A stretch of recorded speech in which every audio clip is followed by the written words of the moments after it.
Kasabay ng pagpasok ng bagong taon, inaasahan na isang reenacted budget muna ang pansamantalang huhugutin ng gobyerno sa Enero. Lalo na't sa January 5 pa raw ikakasa ni PBBM ang panukalang pondo sa 2026. Narito ang aking politiko update. Mula sa orihinal na schedule ng pagpirma ng 2026 national budget bago matapos ang taon, naurong ito sa unang linggo ng Enero.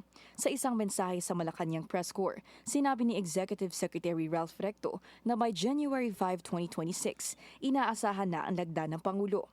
Matatanda ang sinabi ng Malacanang na bukod sa hindi magbabakasyon si PBBM ngayong Pasko, handa rin daw itong sumabak sa puyatan, maaralang ng maayos ang 2026 budget. Kailangan pag-aralan po. Sa Pangulo po, din po kailangan magkaroon ng Christmas break. Kailangan po talagang aralin ito. At pipilitin na mapirmahan po ito bago magtapos ng taon. Dahil hindi maipapasa ang budget ngayong Disyembre, gagamit ang reenacted budget ang pamahalaan na ayon na rin sa mga opisyal ay hindi naman malaking kawalan. Bagaman mangyayari ang pinakaayaw ng Pangulo, ayon kay Senate President Tito Soto at Bicol Saro Party List Representative Terry Redon, wala naman daw sigurong mawawala kung tatakbo ang pamahalaan sa isang reenacted budget ng pansamantala. Pero kung ang flood control scandal ang pagbabasehan, maituturing na corruption-ridden ang 2025 budget.